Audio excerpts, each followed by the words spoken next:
सखावत जो महवर ऐं मरकज़ ऐं मंबा सर चश्मा ज़ाते मोहम्मदिया। चो सुभान अल्लाह। या मिली अहल बैत के मिली, सहाबा के मिली। एगलो शख्स इमाम हसन मुज्तबा जी बारगाह में आयो। चई सही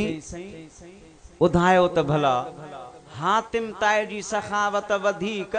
या अवां जे वालिद हते अलीउल मुर्तज़ा जी सखावत वधीक? साईं फरमा तू बुधा तुझो छा ख्याल है? चईसी मूं बुधो आ त हातिम ताए जे घर जा 40 दरवाजा। घणा दरवाजा? पोइ हिकिड़ो पेनार फ़कीर साइल अगर एक दरवाजे खां ख़ैर वठी फिरी वरी बे दरवाजे खां ईंदो हो, फिरी टे दरवाजे खां तांजो 40 दरवाजन खां ईंदो हो, 40 बेरा ख़ैर घुरंदो हो त हातिम ताई तंग कोन थींदो हो। खंदा पेशानीअ सां खीकान के 40 बेरा ख़ैर ॾींदो हो। एॾो वॾो सखी हो। या ॻाल्हि ॿुधी इमाम हसन मुज्तबा मुस्कुराए ॾिनो। पाण फरमाए तो उनजी सखावत बयान कई आ, पर मां त समझा थो हातिम ताई ख़ैर वठण वारो उनखे पहिरियों दफ़ो एतिरो न मिलियो गुंजाइश रही जो ॿियो भेरो ज़रूरत पई जो दरवाज़े खां फिरी आयो। 40 भेरा मिलियो पर पोइ बि गुंजाइश रही, ज़रूरत पूरी नहीं। या उनजी सखावत जी ॻाल्हि थो करी। अच मां तोखे पंहिंजे बाबे अलीउल मुर्तज़ा जी सखावत जो हाल ॿुधायां, जेको हिकु भेरो अलीअ जे साम्हूं दस्त दराज करे ख़ैर वठण आयो। अलीअ अहिड़ो नवाज़ियो जो क़यामत ताईं ज़िंदगी भर वरी उनखे ॿिए दर ते वञणो ई कोन पियो, ख़ुदि शहनशाह बणिजी वियो। नारे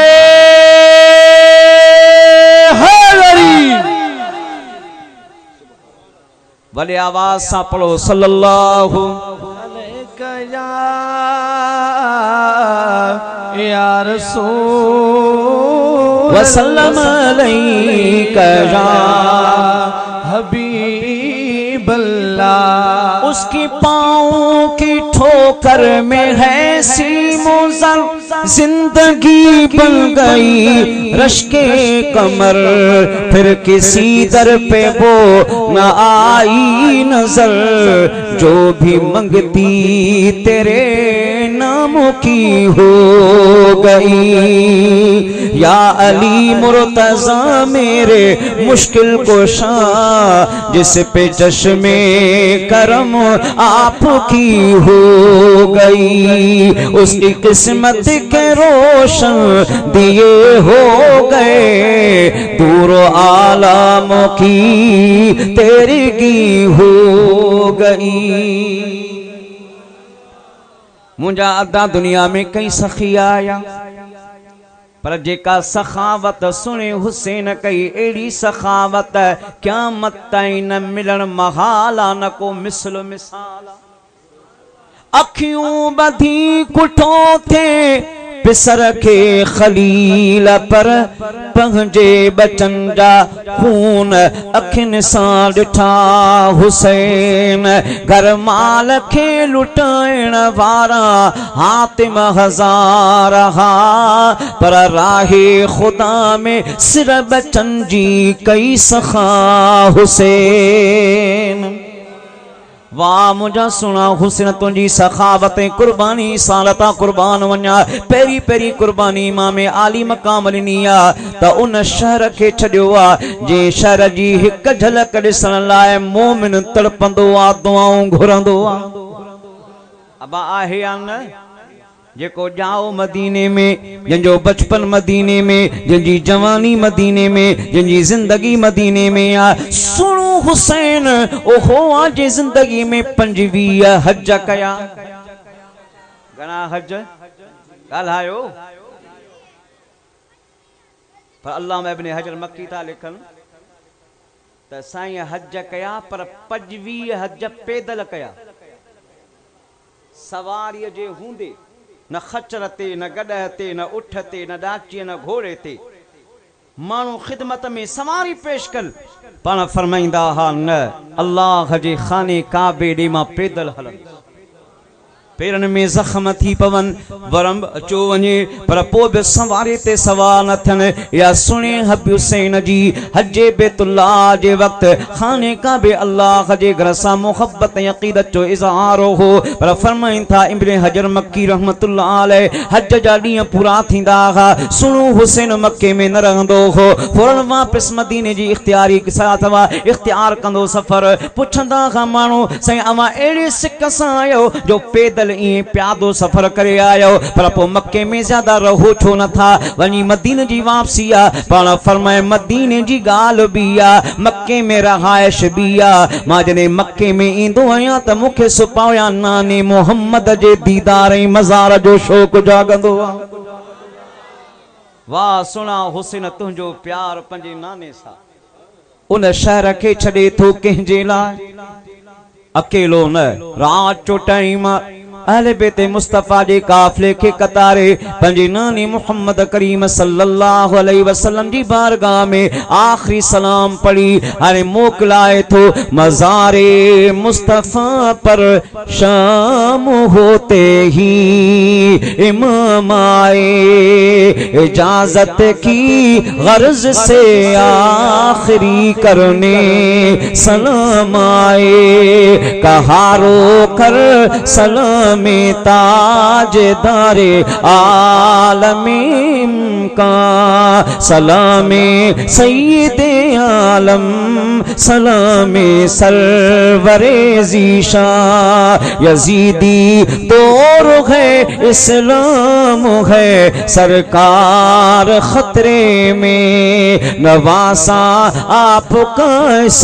वक्त है दुश्मन के नरगे में मैं कुर्बा ऐ मुझे नाजो नाम से पालने वाले मसाइब आने वाले दम जदन में टालने वाले बस अब ऐ कबूल दी मुझको जाने की इजाजत हो लबे अतहर से फरमा दो हुसैन अब जाओ रुखसत हो अल्लामा इब्न असीर अल बिदाया व नहाया ए चोटी जे अहले से लिखियो आ इमाम आली मकाम महबूबन जे रोजे अतरता मज़ारता मोकलाए घणे काफले के कतार निकतो आ त मुस्तफा करीम जे रोजे अतर जे दरो दीवार मा मदीने जे पाक घिटन मा रोण जो आवाज पे आयो केर पियो वने मदीने से शहे कोनैन का नूरे नजर निकला वतन से बेवतन होकर वतन का ताजवर निकला मदीने से शगे कोने का नूरे नजर निकला अदा या कैफियत केड़ी हुई इमाम आली मकाम मदीने के छड़ियो आ मक्के मुकरमा में आया उते भी रहा पर उते भी कूफिन न छड़ियो रिचाई रहमतुल्लाह अलैह तर्जमानी करे बुधायो कूफिन कागज लिखियो वे जी विच अल्लाह त असी ताबे तुंजा तू असां जो शाह हे कर खेडे आ तख्त ताबे तुझे कज़ाए कद्र जो कलम वही चुको हो इमाम आली मकाम काफलो कतारे मक्के के छड़े कूफे जो सफर शुरू कयो आ ही काफलो वने पियो पर केड़े अंदाज सा वहां बिटाई ता तो करे फरमाए थो के चा आयो काफलो साथ धणी सरवान वार वठे वागू कया पवा हुंदा पलान जेड़ी जेड़ो पुनल पान तेड़ी सिट्रा हुयस सा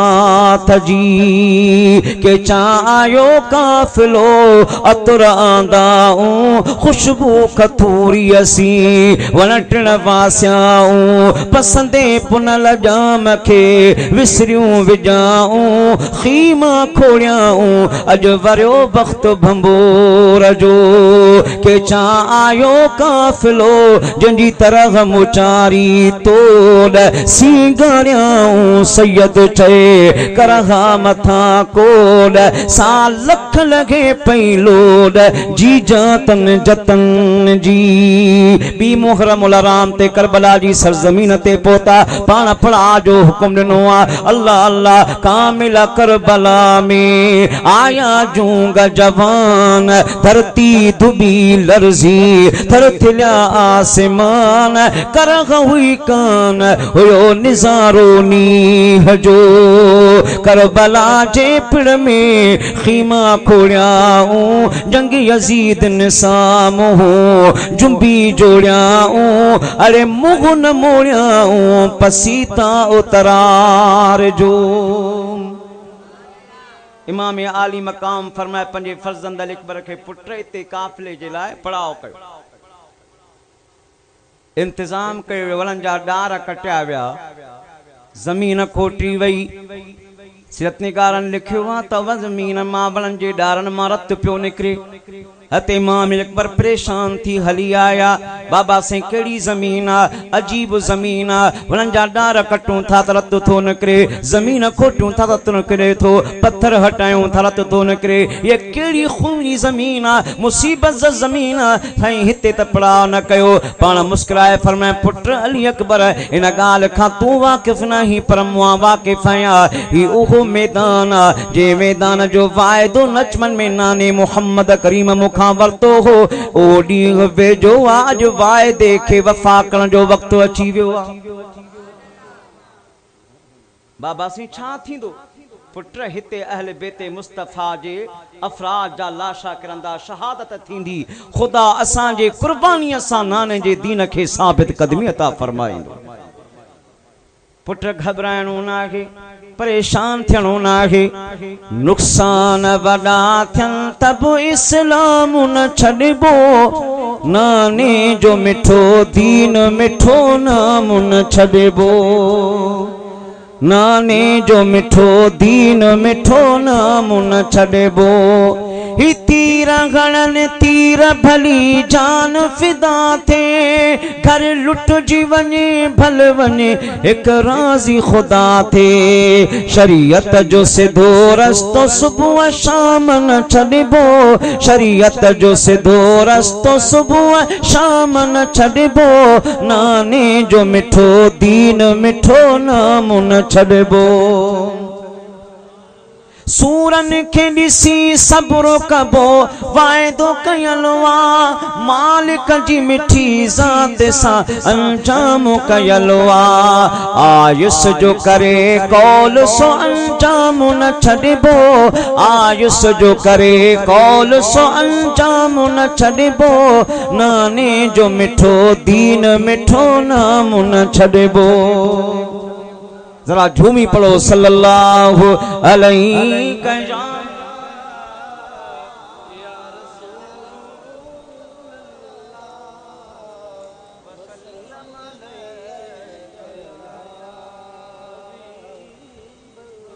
मोहब्बत सां वली आवाज़ सां झूमी थकी त कोन पिया न बा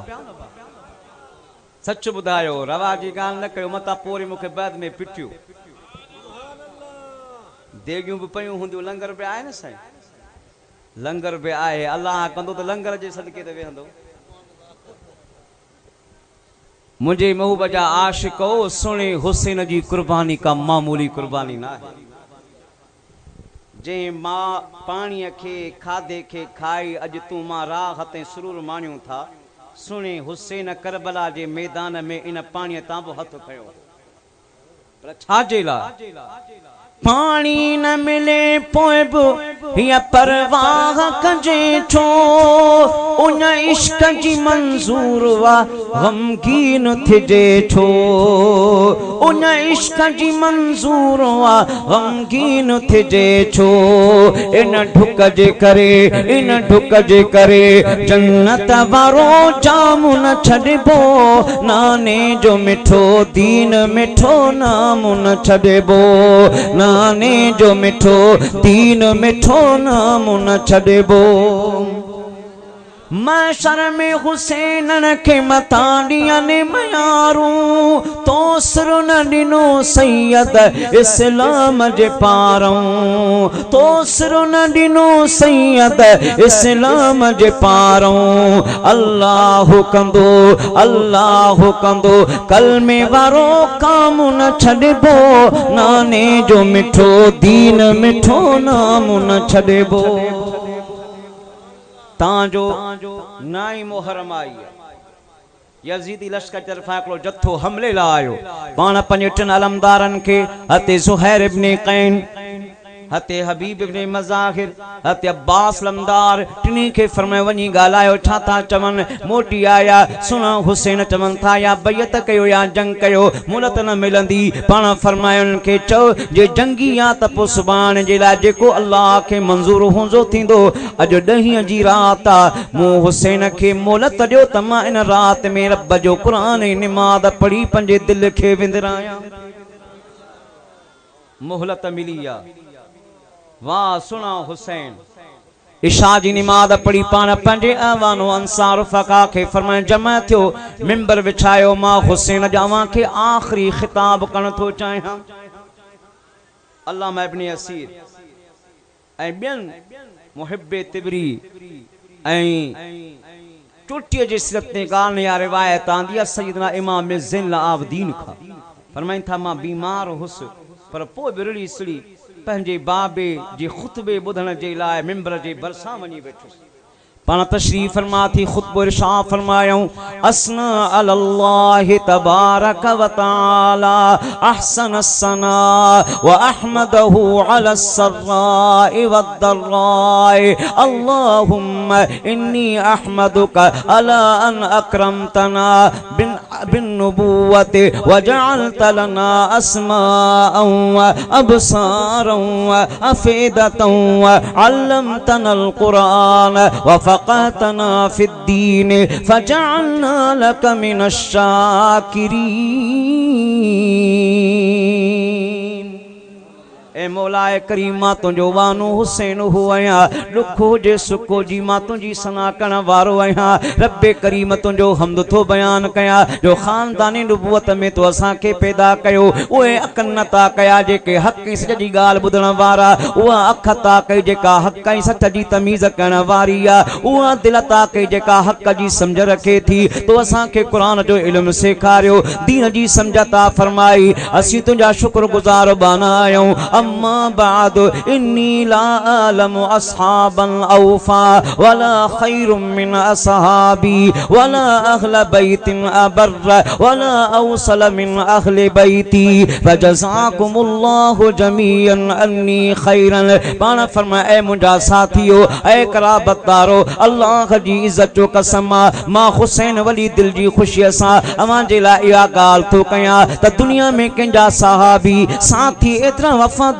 न हुंदा जेतरा तमाम मूसा वफादार आयो अवां मूसा मुखलिस आयो ऐं जेके मुंहिंजा कराबतदार मुंहिंजे घर जा माइट मुंहिंजा रिश्तेदार आयो अवां खां वधीक हुस्न सलूक करण वारो को ॿियो दुनिया में न हूंदो मां हुसैन राज़ी थी अवां खे दुआ थो ॾियां अल्लाह अवां खे मुंहिंजे तरफ़ खां जज़ाए ख़िरता फरमाए व इन्नी लअज़ुन्नु यौमना हाउलाइल अदाए गदल हाणे मूंखे गुमान छा यकीन कामिल आहे सुभाणे जेको ॾेखारो ओ इम्तिहान जो ॾेखारो व इन्नी क़द अज़िनतु लकुम जमीअन फंतलिकू फी हिल्ल लैस अलैकुम मिन्नी ज़िमामुन हाज़ल लैल पाण फरमायो मां अॼु तव्हां जे मथां हिन घड़ीअ में हिन वक़्तु बैयत खणा थो अवां खे आज़ाद थो कयां ऐं अवां खे चवां थो अॼोकी रात तव्हां हलिया वञो क़द ग़लसियकुम फत्तखिज़ूहु जमलन वलियाख़ुज़ कुल्लु रजुलिन मिनकुम बियदि रजुलिन मिन अहले बैती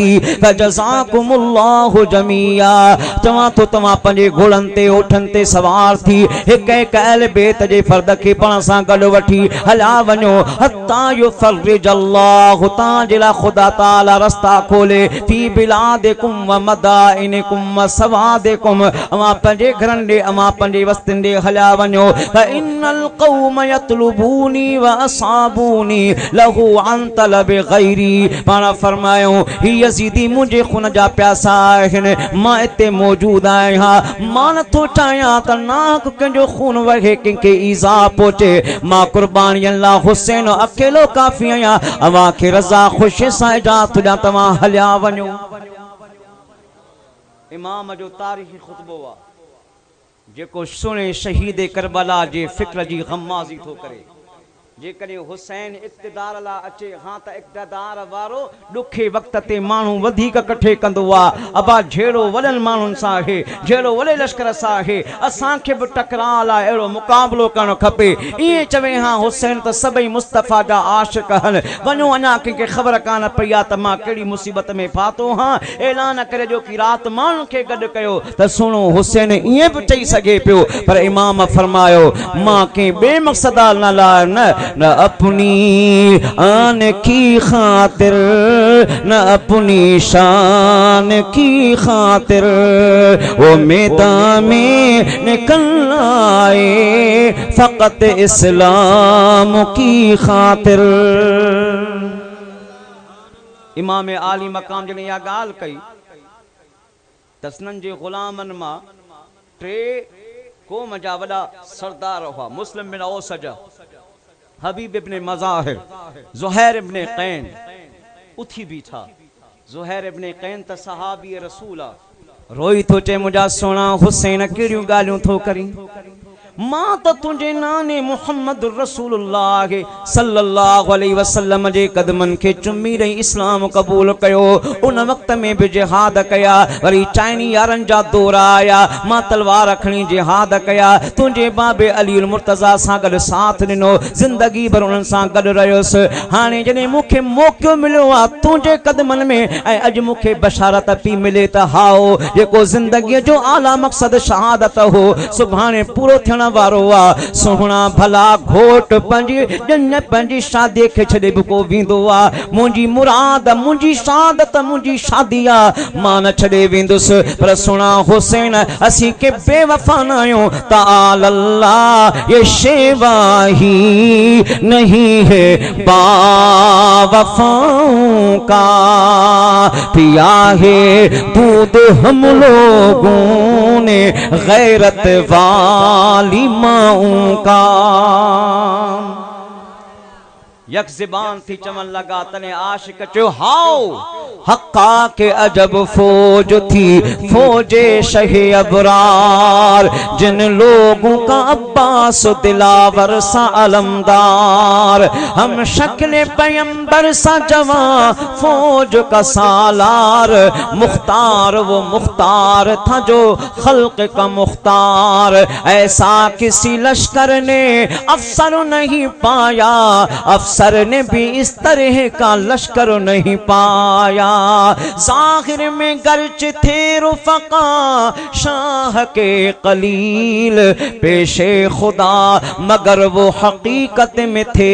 जलील जुर्रत में बेनज़ीर शजाअत में बेअदील सरगर्म जान देने में सब सूरत खलील फाक़ों में सब्र शुक्र से दिल उनके शेर थे जांबाज थे जरी थे मुजाहिद थे शेर थे। इमाम आली मकाम खुश थिया फरमाए तव्हां वफ़ादारी जो सबूत ॾिनो आहे त पोइ भला अॼो की राति ईअं बसर कयो जीअं क़ुरान थो चवे यतलून किताब अल्लाह व अक़ामुस्सलात रात के इब्तिदाई हिस्से में अल्लाह जो कुरान पढ़ो रात के आखिरी हिस्से में अल्लाह जी नमाज पढ़ो।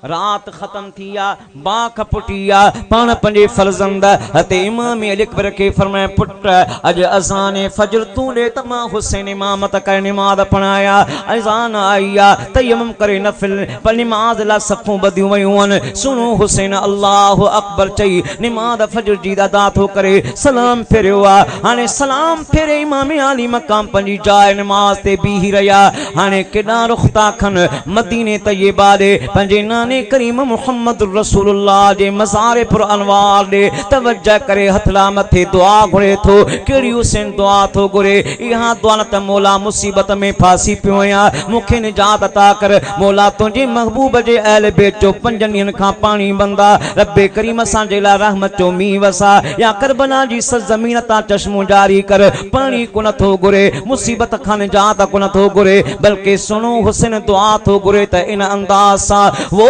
सब्र मुझे दे जो किसी ने न हो पाया नाना भी कहे इसने मेरी उम्मत को बचाया वो हिल्म अता कर तू हुसैन बुने अली को सब मुझको सताए न सताऊं मैं किसी को वो सब्र दे इलाही जिसमें खलल न आए तीरों पे तीर खाऊं अबरू पे बल न आए ओ मौला हुसैन मौला मां तुझे दरबार में अज हुज्जत तो कया तो आथो गुरा जुर्रत बहादुरी इस्तकामत चलाए हाने पंजे नाने करीम जे बारगाह में अस्तो करे नाना अज अल्लाह जी बारगाह में मुझे ला सिफारिश फरमा हेडा मदीने जी जात बेना मदीने जे प्यारे महबूब इमाम हुसैन करबला जी जमीन ता सदा बुलंद कया होदा मुस्तफा करीम पंजे मज़ार मा आवाज दई दुआ घुरिया अल्लाहुम्मा आतिल हुसैन सब्रन व अजरा ओ मुझा मौला मुझे हुसैन के अज सब्र बेटा कजा त अजर बि अता फरमाए जा यजीदी लश्कर में जंग जा तबल वगा मैदान कारज़ार सजो हिकड़ो हिकड़े नौजवान के इमाम आली मकाम मोकले शहादत थींदी वई मैदान में कुर्बान थींदा विया तांजो हंगामे ज़ुहरा वक्त ज़ुहर पोतवा 5 सनन जा आबानो अंसार शहीद थी विया पंजा भाणे जा भाइटा फर्जंद भाइर सब शहीद थी विया हरे इमाम आली मकाम पान तैयारी कया सुनो हुसैन खीमे में आयो संदूक खोले संदूक मां पंजे नानी मोहम्मद करीम जी दस्तार के पंजे मथे ते सजायो आ चेल सा पंजे भा इमाम हसन मुत्तबा जो कमर बंद बदो आ हथ में शेरे खुदा जी तलवार जुल्फकार खैया हाने जुलजना के बर वठी करे पण सिद्धो पंजे पुत्र हते इमाम औसत इमाम ज़ैनुल आबदीन जी बारगाह में आया पान उनके पंजे बरसा सामू वेगारे पंजी दस्तार जे मथे ते रखी करे रूहानी असरार रुमूज वाक़ियत राज विलायत जो ताज पराए दुआ करे नसीहत करे वापसी उता थिया पान आया पंजी भेण सईदा ज़ैनब सलामुल्लाह अलैहा सईदा उम्मे कुलसूम के वेगारे पंजे बिनी बिंदरन के विहारे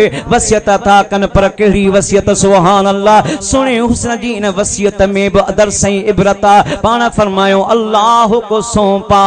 तुम्हें ज़ैनब कुलसूम लग जाओ गले तुमसे बिछड़ता है ये मजलूम अब जाते ही खंजर से कटेगा मेरा हल्कूम है सब्र का अम्मा के तरीका तुम्हें मालूम मजबूर है नाचार है मर्जी खुदा से पाई नहीं जी उठने का फरियाद बुका से जिस वक्त मुझे ज़िब्ह करे लश्कर नारी रोना न सुनो आए न आवाज तुम्हारी बेसब्रों का शेवा है बहुत गिरियोजारी जो करते हैं सब्र उनकी खुदा करता है यारी हो लाख सितम रखियो नजर अपनी खुदा पर इस जुल्म का इंसाफ है अब रोज जज़ा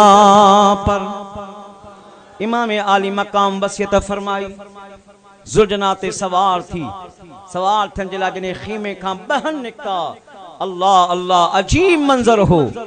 कह कर ये सुखन शाह चले खीमा के बाहर उस वक्त बपा हो गया हंगामे मैशर चिल्ला के कोई कहती थी है मेरे सरवर कहती थी कोई अब नहीं आएंगे बिरादर बाबा को कसम दे के बुलाती थी सकीना रोते हुए पीछे चली आती थी सकीना चिल्लाती थी कुर्बान हो बेटी चले आओ मर जाऊंगी बाबा मुझे तुम छोड़ो न जाओ, सदके गई नन्ना सा मेरा दिल न दुखाओ, बेताब हूँ मुड़कर मुझे सूरत तो दिखाओ। शाह कहते थे माँ पास रहो, निकलो न तुम घर से,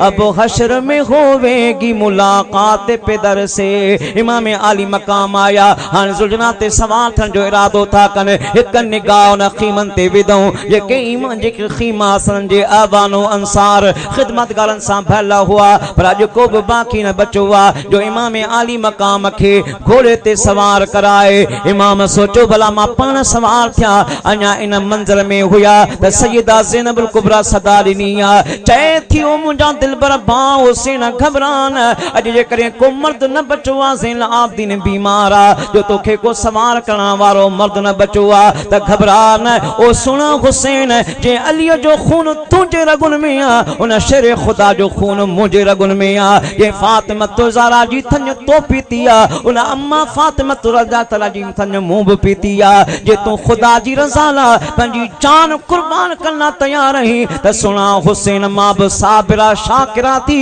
तोखे पान मैदान काज़ार में सवार करे मोकल ला तैयार आया। ज़ैनब ने पुकारा मेरे माँ जाए बिरादर, ना शाद बहन लेने रे काबाए बिरादर, अब कोई मददगार नहीं हाय बिरादर, सदके हो बहन घर फिर तुम्हें पाए बिरादर। कि साल में तन्हाई में सैयद का सफर था, भाई न भतीजा न मुलाजिम न पिसर था। ओ दोस्तों जने सैयदा ज़ैनबुल कुबरा सलामुल्लाह अलैहा इमाम हुसैन के सुलझनाते सवार पी करे त अर्श जा मलाइक ब मरहबा जो सदाऊं प्या लगाए। इमाम आली मकाम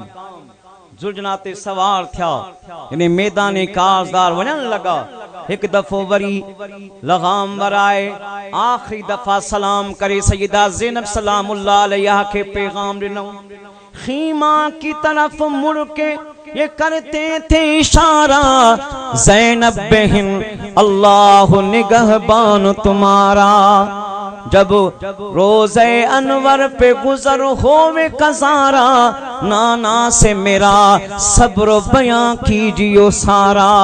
वो कहती थी अल्लाह न ले जाए वतन में, हम शीर को पगलू हो नसीबा पुकारन में। हम शीर ने लाशों को उठाना तेरा देखा, मुर्दालिए मासूम का आना तेरा देखा। होठों पे जुबान खुश्क फिराना तेरा देखा, अकबर के लिए अश्क बहाना तेरा देखा। हर चंद बहादुर मेरे बाबा भी बड़े थे, प्यासे कभी 24 पहर के न लड़े थे। इमाम आली मकाम ते हलन लगा सैयदा ज़ैनब सलामुल्लाह अलैहा आसमान ते सजदे ने गारे दुनिया वालन के पैगाम दिनुआ। ऐ अहले जहां आज के दिन कर लो जियारत, दुनिया से मोहम्मद के नवासे की है रहलत। अरे ये शक्ल ना आएगी नजर फिर किसी सूरत, समझो पिसरे फातिमा ज़हरा को गनीमत। ढूंढोगे तो शब्बीर सा आका न मिलेगा, फिर तुमको मोहम्मद का नवासा न मिलेगा।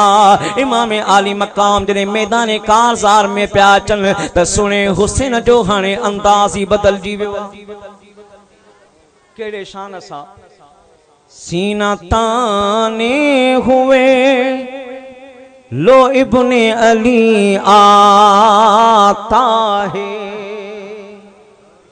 सीना ताने हुए लो इब्ने अली आता है। करबला वालो संभल जाओ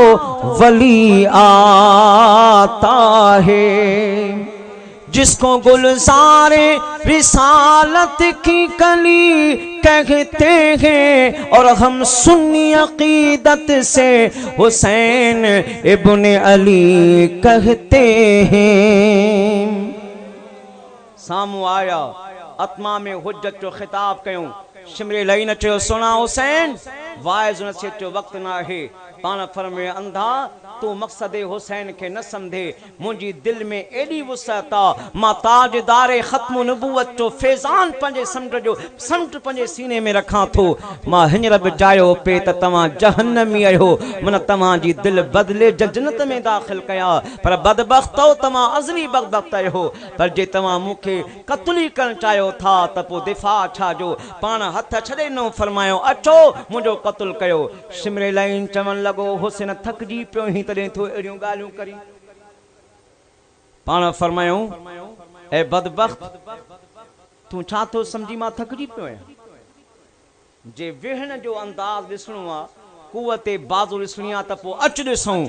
ईअं चई शेरे ख़ुदा जे फर्ज़ंद इमाम आली मक़ाम तलवार ज़ुल्फ़कार मयान मां छिके फ़ज़ा में तकबीर जो नारो हणी जॾहिं लहराई त अर्श जा मलाइक बि वाह वाह चवण लॻा आई निदाए ग़ैब के शब्बीर मरहबा इस हाथ के लिए थी ये शमशीर मरहबा ये आबरू ये जंग ये तौक़ीर मरहबा दिखला दी माँ के दूध की तासीर मरहबा गालिब किया खुदा ने तुझे कायनात पर बस खातिमा जिहाद का है एक तेरी ज़ात पर इमाम आली मकाम यजीदिन दे रुख कयो जाडे रुख कन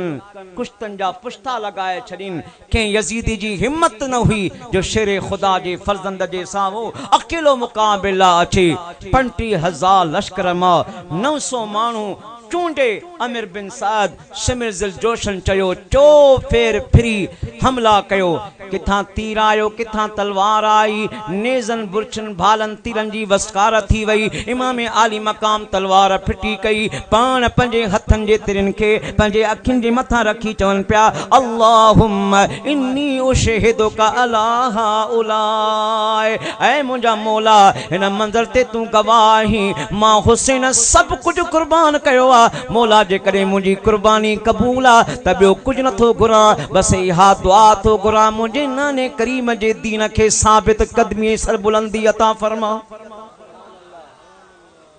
जॾहिं इमाम आली मकाम ज़ुलजना हेठ अचन लगा जॾहिं ज़मीन करबला ते आया शिमरे लईन मथा अची बीठो पाण फरमाया ऐ शिमर जरा ठहर सजदा तो कर लेने दे शुक्र हक कर लूं अदा सजदा तो कर लेने दे पानी नहीं मांगता करता नहीं तेरी गिला इतनी है तुझसे इल्तिजा सजदा तो कर लेने दे हिलता था अर्शे बरी कांपती थी ये जमीन देते थे जब ये सदा सजदा तो कर लेने दे अजीब सजदो शमशीर वक़फ़ कातिल हो खड़ा कोई रहे सजदे में पड़ा कहती है ज़मीने करबो बला इस शान का सजदा खेल नहीं इस नवासे पर मोहम्मद मुस्तफ़ा को नाज है इनकी हिम्मत पर अली शेरे खुदा को नाज है अरे सजदे तो सबने किए इनका नया अंदाज है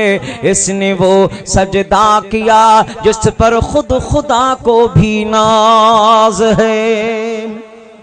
सिर सजदे में या शिमरे लाइन खंजर वहाए थो डिठो ॾिसे बि थो सोचई त इमाम रड़ कंदो दाह कंदो जॾहिं खंजर वहाए त ॾिसे त सुहिणो हुसैन मुस्कुराए रहियो के पुछो सोना हुसैन मुस्कुराइण जी महल न हुई कंडो लगंदो आ त दर्द ईज़ा तकलीफ़ थींदी आ अमां जो सर तन खां जुदा पियो थे अमां मुस्कुरायो कीअं पाण फरमाए क़ुरान पढ़ त तोखे सवाल जो जवाब मिलंदो वक़त्तअन ऐदियहुन्न वक़ुल्ना हाशा लिल्लाहि मा हाज़ा बशरा इन हाज़ा इल्ला मलकुन करीम ओए मिस्र जो औरतूं जिन जमाल यूसुफ के पसियो एडियूं मव थी वयूं जो पंहिंजे आंगरियूं पंहिंजे छुरीअ सां कटे फिटियूं कयूं पर दर्द ऐं तकलीफ़ जो एहसास कोन थियुनि पाण फरमायूं जेके जमाल यूसुफ में मव हुजन उनके दर्द जी खबर न पवे। मां त यूसुफ ऐं सभिनी नबियन जे खुदा ऐं पंहिंजे रब मालिक जे दीदार में महव होस। कातिल पलीद मस्त था खंजर की वार में, आशिक हुसैन मस्त था दीदार यार में।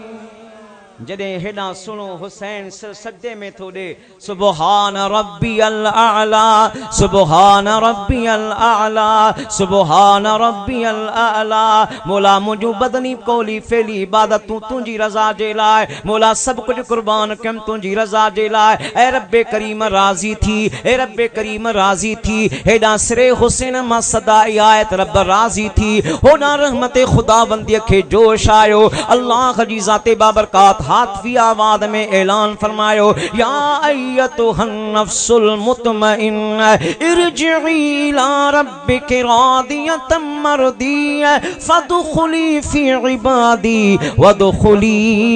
जन्नती। ओ सुना हुसैन, तू इन हाल में मुट मोटिया जो मरब तो खा राजी या तू मुखा राजी ही। अच अखिन सां ॾिस मरब तुझे इनाम लाजनत में केड़ा न जिन सारा जोड़ाए रखिया। कुरान तो चए व अनफकू मिम्मा रज़क़नाहुम सिर्रम व अलानिया। कुरान जी तिलावत करण वारा, नमाज के कायम रखण वारा, अल्लाह जी राह में खैरात करे सब कुछ कुर्बान करण वारा, तिजारत तलन तबूर उहे उहे वापार कन था। उन वापार तिजारत जा उम्मीदवार आहिन जे वापार में नुकसान आहे कोन, ए कामयाब आहिन। अज 1500 साल खां पोइ ख़ुदा ज़ाहिर करे ॾेखारियो आहे त सुहिणे हुसैन सब कुछ कुर्बान करे मैदान खटे वरितो आहे या न। नाम शाहाने जहां मिट जाएंगे लेकिन यहाँ हशर तक नामो निशाने पंजतन रह जाएगा। कोई गुल बाकी रहेगा ना चमन रह जाएगा। बस रसूलुल्लाह का दीने हसन रह जाएगा। अज जेकॾहिं दुनिया जे ज़बान ते नारो आहे त सुहिणे हुस्न जो नारो आहे।